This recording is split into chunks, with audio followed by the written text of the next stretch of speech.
최근에 중학교 내신 시험 다 끝났는데 실망하신 분들 많으시죠? 특히 중2-1 중간고사 곤두박질 치는 경우가 있습니다. 선행을 열심히 달렸는데 중2-1 성적은 왜 이러는가? 선행이 다 필요 없다? 그렇지 않습니다. 그게 이유가 다 있어요.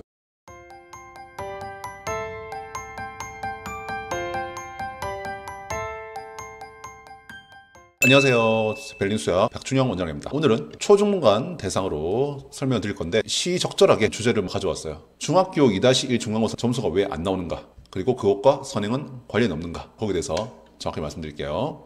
중2-1 중간고사 범위에는 보통 순환소수부터 1차 부등식까지 학기만 좀 다르긴 하지만 거의 대부분 이쯤에서 끝날 거예요. 이 파트에서 성적이 좀 안 나왔다. 너무 실망 마세요. 일단은 먼저 상태를 정확하게 아셔야 돼요. 우리 애가 어디가 약했는지. 무슨 얘기냐면 고등에는 개정된 과정으로 공통수학 1, 2, 대수, 미적분 5까지 있는데 고등선을 아무리 달리더라도 중2-1 중간고사 범위에서 안 나온 게 있어요. 순환소수 나오긴 하는데 저기 미적분 2 등비급수 파트에서 약간 언급만 돼요. 그 다음에 연립 1차 방정식의 활용, 1차 부등식의 활용 절대 고등도 안 나옵니다. 연립 1차 방식, 1차 부등식 당연히 나오죠. 그게 아니라 활용 뭔지 아시죠? 예를 들어서 속도 문제, 농도 문제, 시계 문제 등등등 말로 길게 된 문제들. 특히나 애들이 이 파트가 굉장히 힘들어요. 그게 여기랑 연관이 전혀 없어요. 그러다 보니까 이거 앞만 잘 달리더라도 이게 잘 안 돼요. 그래서 이건 별도로 또 하셔야 돼요. 내신 대비로. 센을 푼다든지 센 B당이 신나게 가리지 않고 1품이라든지 A급이라든지 블랙라벨도 있고 최상위도 있고 어떤 문제도 상관없어요. 시기적으로는 중2-1 전, 중1-1 겨울방학 때 반드시 한번 돌리셔야 돼요. 이거 믿고 하시면 안 됩니다. 그리고 착각하시는 거 되게 많으신데 우리 애들 고등거 열심히 했는데 왜 중등거 안 되나? 중등 점수 안 나오니까 고등거 다 필요 없지 않냐? 이런 연결고리 생기시면 안 돼요. 어차피 안 나온 파트예요. 이만 할 수 있죠. 만약에 여기 나온 파트가 있어. 예를 들게요. 중2-1 기말고사 범위는 1차 부등식부터 1차 함수까지 보통 이렇거든요. 1차 함수 요거는 고등도 안 나와요. 기말고사 범위에서 1차 함수 안 됐다. 그때는 말할 수 있어요. 이게 안 되면 선행 제대로 한 거 아니에요. 그런 얘기를 감히 할 수 있는데 그렇지 않고 단지 중간고사 범위에서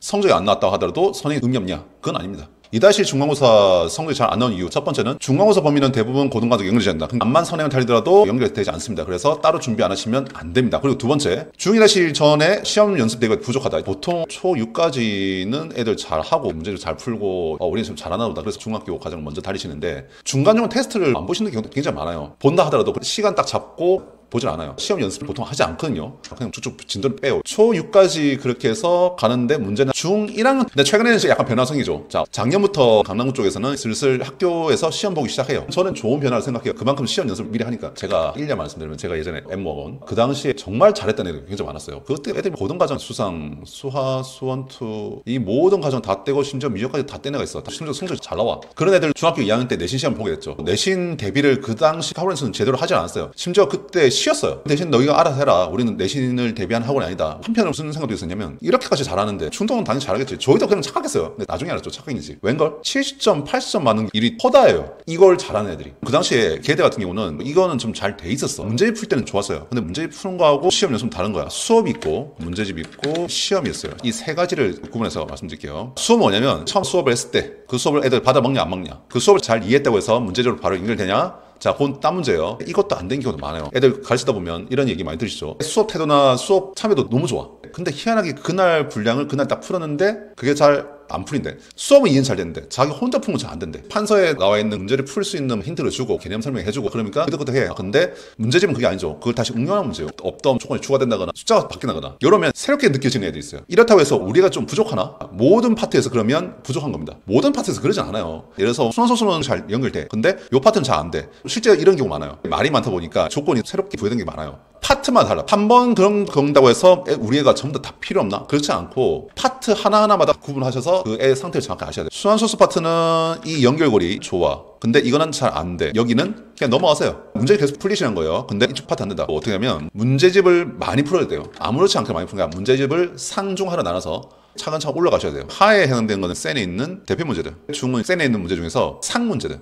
플러스 C단계. 상 정도 문제집은 1품, 블락, A급 등등등 이런 문제들을 드려요. 순환소수에서 수업 들었고 문제집 잘 풀어. 정상 문제집을 바로 연결해서 풀리세요. 그렇지 않고 자기 혼자 못 풀겠다. 그럼 무조건 한 문제부터 차근차근 올라가셔야 됩니다. 이렇지 않고 이런 애들 바라보다가 그래도 억지로 끌고 가겠다. 그냥 도태됩니다. 두 번째, 우리 애가 수업과 문제집 잘 연결돼. 근데 문제집하고 시험이 연결되지 않는 애에서 경우수 나눌게요. 이런 경우도 있고 이런 경우도 있겠죠. 단어만 다르니까. 이런 애들은 축축 달려. 뭔가 부가시킬 필요는 없어요. 조금 더 한다면 시험 연습할 때 시간 잡고 연습하는 거. 그거 연습을 시키세요. 근데 뭐 암만 잘하는 애들 또 이런 경우 많이 생겨요. 문제 혼자 너무 잘 풀어. 근데 시험만 보면 점수 안 나와. 왜? 이것 때문에. 문제집 푸는 거는 시간 제한이 없는 거잖아요. 시간 제한이 없으니까 하루 종일 놔두면 어떻게든 답을 낼 거야. 근데 시험은 그렇지 않잖아요. 시험은 45분 내에 풀어야 돼요. OMR 작성 시간 빼면 40분 안에 풀어내야 돼. 이러려면 시간 관리하는 연습을 많이 해야 돼요. 이런 애들은 알아서 잘해요.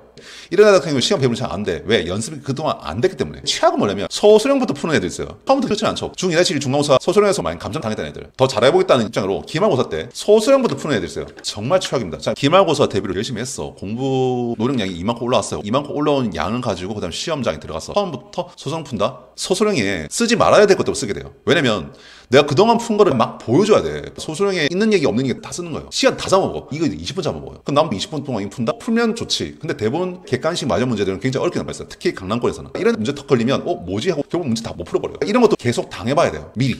그리고 하나 더 팁을 드리면 풀다 보면 당연히 막힌 것들 있죠. 막히면 애들이 어떻게 하냐면 그거를 끝까지 붙들고 있는 애들 있고 그냥 한 번 보고 넘어가는 애들 있고 되게 다양해요. 제일 좋은 건 뭐냐면 한 번 풀어. 답이 안 나왔어. 그러면 두 번째 시도를 해요. 답이 안 나왔어. 그럼 바로 넘어가야 돼요. 세 번째 하는 순간 계산이 꼬이고 시간 압박을 느끼게 됩니다. 두 번 정도는 그냥 자연스럽게 넘어가거든요. 근데 세 번째 또 왜 안 나오지? 잠깐만 하면서 더 깊게 들어가요. 뒤에 시간 확보를 못해요. 그래서 딱 두 번 하고 바로 넘어가라. 그리고 다 끝나고 나서 뭘 해야 되는지 아세요? 초반 5번 같은 문제가 갑자기 턱 걸렸어. 이러면 애들은 멘붕이에요. 5번도 못 풀었는데? 뒤에 문제가 약간 자신 없어져. 빨리 풀고 빨리 돌아와서 빨리 이거 다시 풀어야겠다. 그럼 중간중간에 실수를 하기 마련이에요. 다 풀고 나서 다시 돌아갔을 때 여기가 아니라 이런 풀었던 거 그거를 먼저 빨리 스킵해가지고 계산 실수 없는지 빨리 봐야 돼요. 그리고 나서 남는 시간 동안 이번 거 푸는 거예요. 왜냐면 하다보다 틀리더라도 5번, 10번만 틀리면 돼. 두 개 틀리면 90점이야. 90점이 A야. 그렇지 않고 괜히 그냥 아까 머릿속에 맴돌아. 빨리 5번 갔어. 5번 풀었는데 5번 못 풀어냈어. 채점이 이것도 틀렸어. 그럼 몇 점이에요? 4개 까졌어요. 바로 80대 내려가요. 이런 시험 연습도 굉장히 잘 하셔야 돼요. 정리해드릴게요. 중2-1 중간고사 성적이 잘 안 나왔을 경우 이유는 두 가지입니다. 중2-1 중간고사 범위가 대부분 고등과정에 연결되지 않아요. 따로 연습을 안 하셨으면 당연히 성적이 안 나왔을 겁니다. 선행과 관련이 없어요. 선행 앞만 달려봤자 결국 2-1은 따로 하셔야 됩니다. 언제까지? 못해도 중1-2 겨울방학 때는 반드시 하셔야 됩니다. 수업이 부족하면 수업 들으셔야 되고 수업 다 들었다 그러면 문제 푸셔야 되고 문제집 쌤부터 시작해서 일품, 불남, 최상 이런 문제집들 말씀드린 거예요. 근데 그러다 끝난 게 아니에요. 시험도 연습하셔야 돼요.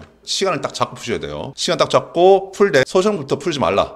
소정부터 풀면 시간 확보를 못해요. 두 번째, 막힌 문제 있으면 딱 두 번만 트라이하고 나서 바로 넘어가라. 세 번 이상 풀게 되면 자기 혼자 계속 그 문제 빠져가지고 시간 확보를 못해요. 세 번째, 다 풀고 나서 막혔던 문제로 가지 마라. 빨리 다 풀고 나서 막히는 문제로 빨리 돌아오겠다라는 생각 때문에 막히는 문제 이후로 계산 실수가 굉장히 많아져요. 돌아가서 막히는 문제 다시 풀면 또 막히는 경우가 더 비일비재요. 막히는 경우 나머지 실수해서 틀린 문제도 다 틀려버려요. 그러면 점수가 더 내려가요. 요 세 가지 반드시 지켜야 돼요. 이렇게 만들어야 돼요. 아시겠죠? 여기까지 이번 중2-1 중간고사 성적이 안 나온 이유에 대해서 분석해드렸는데 제가 다음 시간 때는 이것과 연관해서 선행 달리기 위해서는 어디까지 해야 되냐 그걸 말씀드릴게요. 굉장히 중요한 얘기죠. 저희하고는 초중등 목표도 이거고 중등 과정 어디까지 떼야 되는지 굉장히 궁금하시죠? 여기와 연결해서 다음 시간에 말씀드릴게요. 그러기 위해서는 저도 힘이 필요하죠? 구독과 좋아요 부탁드립니다. 오늘 여기까지 할게요.